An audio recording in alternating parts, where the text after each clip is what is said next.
Ya, salam sejahtera tuan-tuan dan puan. Selamat datang ke saluran Wako. Ya, sebelum saya teruskan berita yang hangat ini, sila subscribe ke Wako channel dan sila buka loceng di sebelah dia supaya anda akan menerima notifikasi ataupun pemberitahuan daripada YouTube apabila saya upload video baru saya pada masa akan datang. Jadi tuan-tuan dan puan, sila subscribe sekarang. Dan jom kita sama-sama tengok berita yang hangat ini sekarang juga. Ya, berita dari FMT. Hakim lawan Hakim. Wow, bagaimana Hamid tumbang? Jom kita tengok. Pendedahan baru-baru ini oleh bekas Peguam Negara Tommy Thomas membangkitkan lebih banyak persoalan mengenai penggantungan Hakim Mahkamah Rayuan Hamid Sultan Abu Bakar yang sebenarnya mengakhiri kerjaya kehakimannya.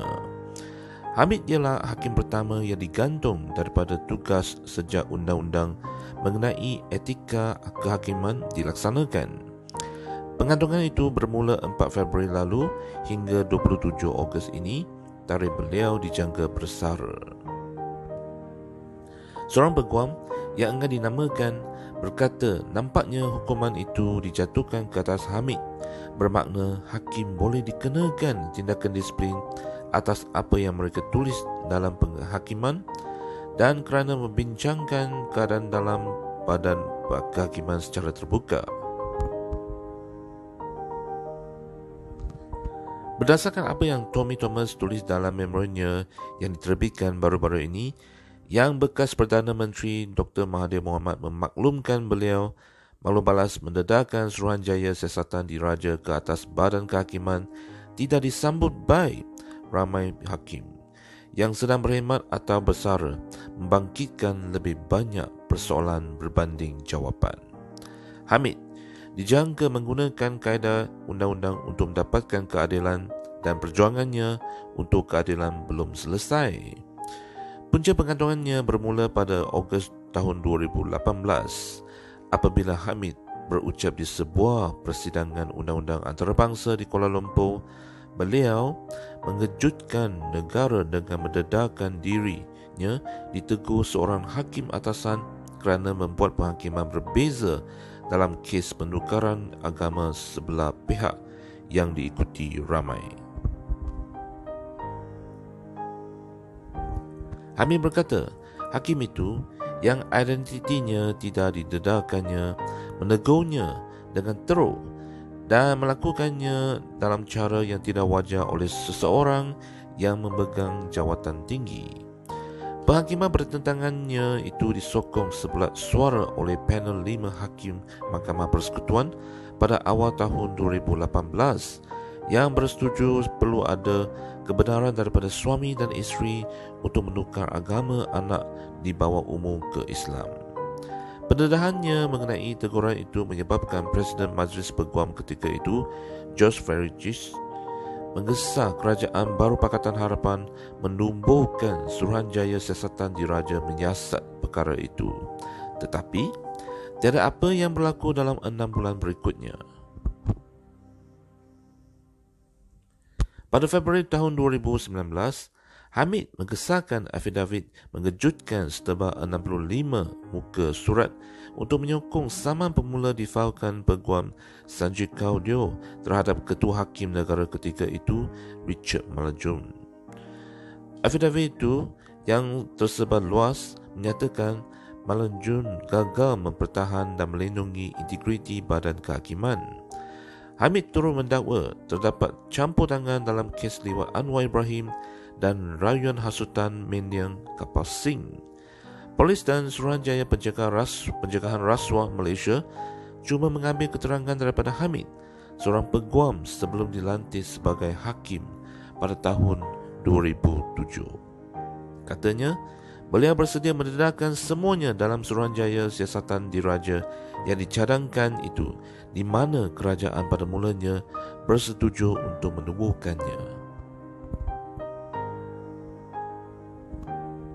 Pada akhir tahun 2019, saman pemula difailkan Sanjeev, yang juga anak perempuan kapal, ditolak dan hampir semua kandungan afidavit Hamid untuk menyokong tindakan Sanjeev dipadam kerana ia diputuskan oleh sebagai melampau, menyusahkan dan remeh.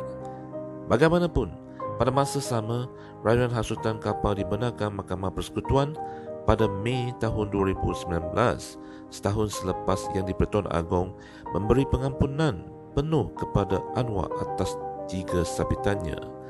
Satu daripadanya kerana penyalahgunaan kuasa dan 2 untuk liwat atas dasar berlaku salah laku keadilan.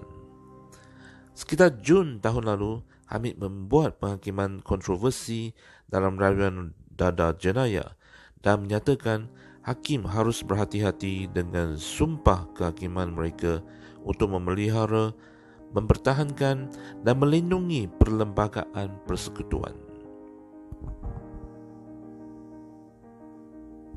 Susulan aduan oleh 2 hakim kepada Ketua Hakim Negara, Tengku Maimun Tuan Mat, yang mengetuai Jawatan Kuasa Etika Hakim JEC, Hamid diberikan notis tunjuk sebab pada Ogos. Dalam dokumen mahkamah yang difailkan Hamid, ia mendedahkan beliau diletakkan di bawah pengandungan konstruktif dan tidak ditugaskan untuk mendengar dan menentukan rayuan baru. Beliau diminta hadir di depan JEC, tetapi Hamid memfailkan 2 tindakan di Mahkamah Tinggi untuk menghentikan proses itu sementara menunggu keputusan kehakiman. Beliau memohon deklarasi yang prosiding jawatan kuasa itu dilakukan secara tertutup adalah tidak rasional, bertentangan prinsip keadilan semula jadi dan tidak berperlembagaan. Beliau turut mencabar komposisi jawatan kuasa itu. Hamid turut memohon arahan berkaitan afidavit dan penghakiman yang disampaikannya dalam kes jenayah. Bulan lalu, Mahkamah Tinggi menolak permohonan Hamid untuk kebenaran memfailkan semakan kehakiman ke atas afidavit dan penghakiman itu. Mahkamah turut membenarkan permohonan JEC membatalkan saman pemula Hamid yang berkait rapat dengan remedi dituntut dalam permohonan semakan kehakimannya. Permohonan untuk penangguhan sementara menunggu rayuan turut ditolak. Hamid tidak hadir di depan JEC pada 4 Februari lalu dan berkata, antara lain, komposisi panel itu tidak ditentukan secara muktamad. Pada hari sama, JEC mengumumkan pengantungan Hamid sehingga 27 Ogos nanti. Ya, tuan-tuan dan puan-puan, sekian sajalah video kali ini dan kita akan jumpa pada video yang akan datang untuk mengetahui lebih banyak tentang berita semasa negara kita. Untuk ini, jangan lupa subscribe ke Huago Channel. Sekian, terima kasih. Jumpa lagi.